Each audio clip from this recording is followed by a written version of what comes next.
l'escrime. À Auguste Dorchin. L'art des vers se révèle à l'escrime pareil. Boileau l'a dit un jour à son ami Molière. La finesse n'en est qu'aux élus familières. Moins simple est ce beau jeu que son froid appareil. Il nous tient en haleine et sans cesse en éveil, car la muse a pour nous des rigueurs de guerrière. Elle ne se rend pas aux pleurs de la prière, et qui l'avait dompté a perdu le sommeil.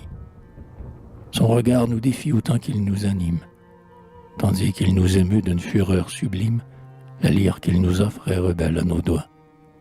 Trop heureux qu'il sait fuir ou vaincre cette amante, adorable et sauvage, âpre et belle à la fois. Je suis, hélas, de ceux qu'elle enchaîne et tourmente.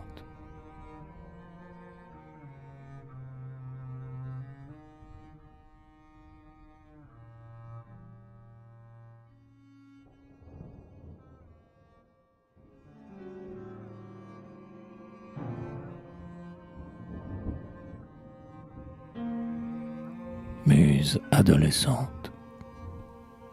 Elle m'a lu ses vers, de très douces chansons.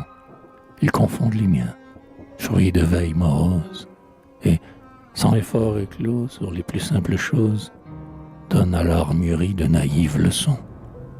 Ils font courir au cœur ces printaniers frissons, dont les souffles d'avril léger et purs sont cause. C'est un bruit de baiser dans un bouquet de roses. Sa bouche en les disant marie aux fleurs les sons.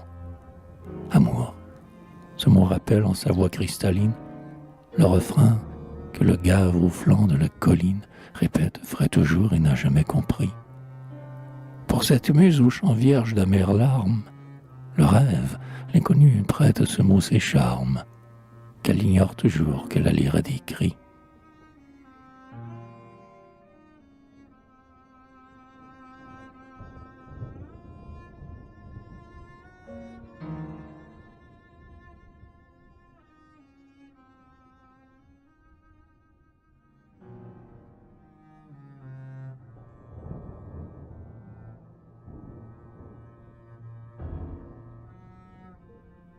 Le grelot.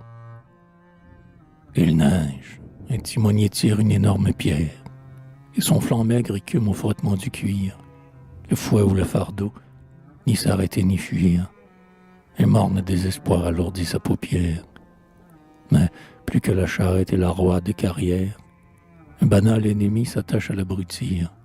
C'est le grelot qu'on pend au collier du martyr, obsédant carillon, sonnaille meurtrière. Tels, sans jamais savoir s'ils se reposeront, sous leurs rêves accablants vont, la tête baissée, les chercheurs inquiets, les serfs de la pensée.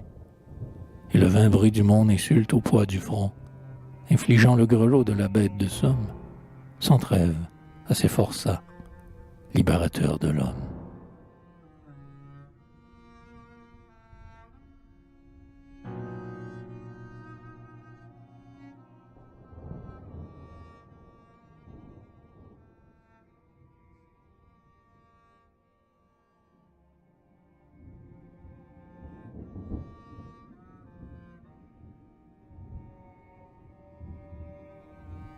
Je lui ferai des vers.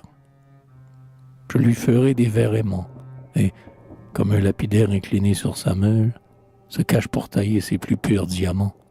Je polirai tout bas ses vers pour elle seule, et nul ne les verra se former sous mon front. Nul ne verra se retomber des pleurs de femme, et ces choses se passeront, hors du monde et très haut, de mon âme à son âme.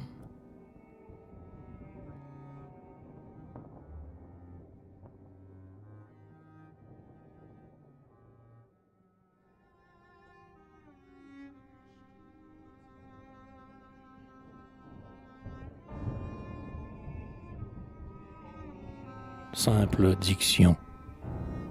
Vous m'avez confié comment, le hasard vous a pris à dire, mes premiers vers naïvement, à les rythmer comme mon soupir.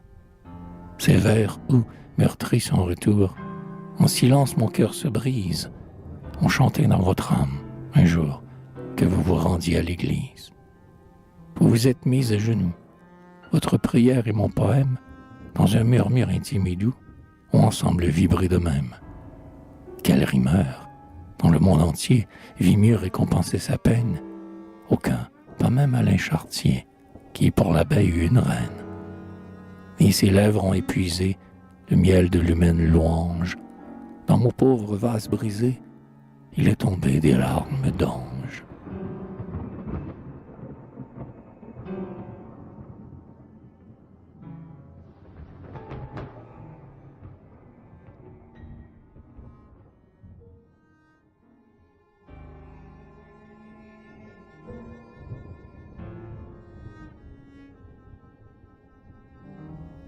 La source des vers.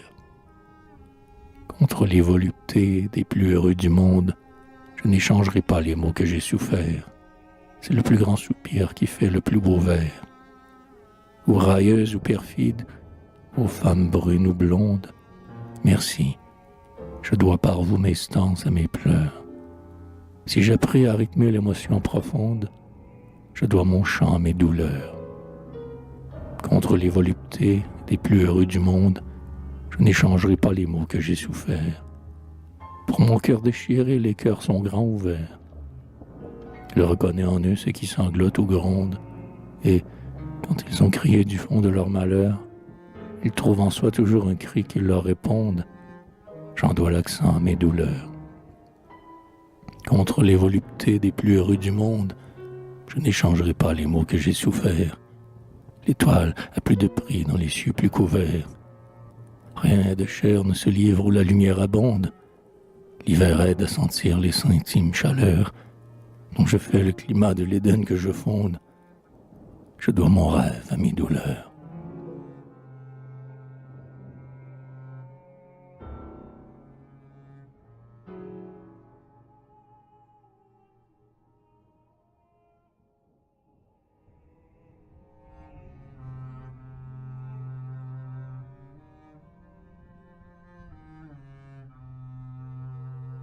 La jacinthe.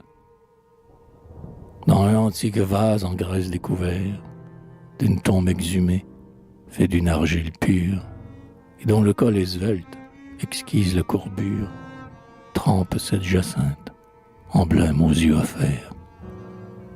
Un essor y tressaille, et le bulbe entr'ouvert déchire le satin de sa fine pelure. La racine s'épand comme une chevelure, et la sève a déjà doré le bourgeon vert. L'eau du ciel et la grave élégance du vase l'assistent pour éclore et dresser son extase. Elle leur doit sa fleur et son haut piédestal. Du poète inspiré, la fortune est la même. Un deuil sublime, né hors du limon natal, l'exalte, et dans les pleurs germe et croît son poème.